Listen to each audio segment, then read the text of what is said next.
Where are we? We are in Skopje and we are on a walking tour, and this afternoon we're going to Canyon Matka, and you don't have a mic.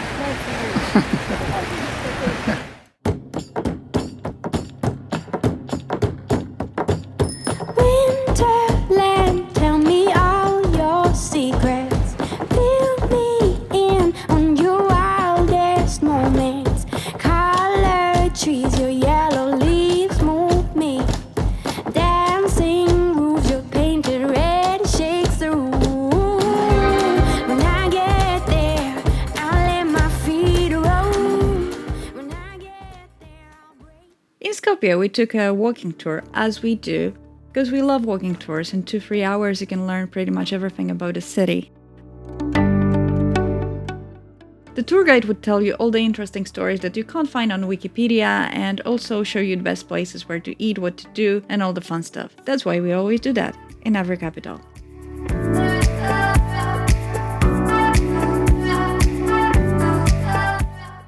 On the tour we visit a shop with burek, typical pastry from Balkans and also from Macedonia. It's a pastry with stuffing. You can have pretty much any stuffing you can imagine, and you can even have bread with burek, so it's like a burek sandwich. We didn't really try it because we were not hungry, we already had breakfast, but some other people did and they enjoyed it. You can always try burek when you're in Macedonia. On the main square you can see the statue of Alexander the Great, but well, you can't call it Alexander the Great because Greek claiming he was Greek, but he was actually from a little town next to Skopje. So the statue that you can see, it's called a warrior on a horse. There is a lot of feud with Greeks about many things related to Macedonia, even the name. Like there is a part in Greece called Macedonia, that's why Greeks are saying that Macedonia shouldn't have just a name. Should be Northern Macedonia if they want to use this name.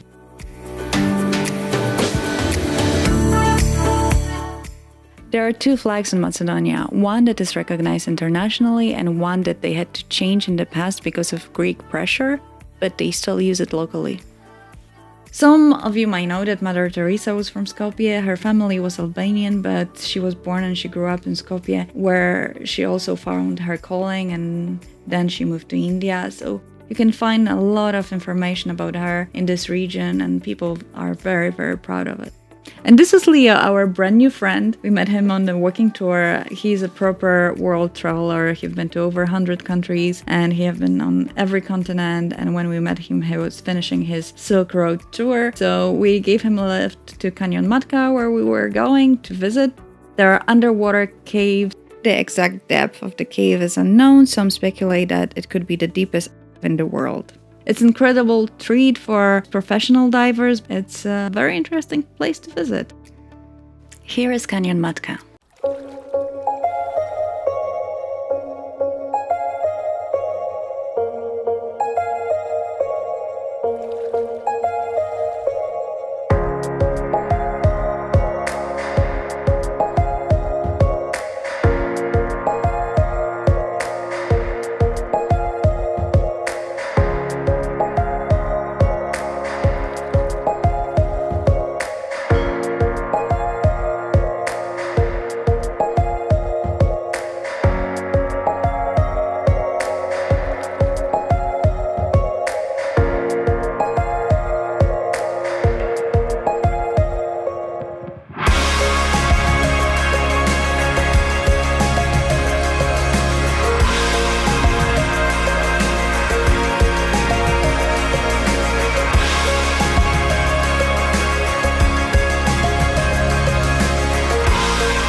Our journey takes us on to Kosovo from here, so if you enjoyed this episode and would like to continue following us on our trip, hit the subscribe and notification button, hit the thumbs up if you liked the episode. Thank you for watching and see you in the next episode.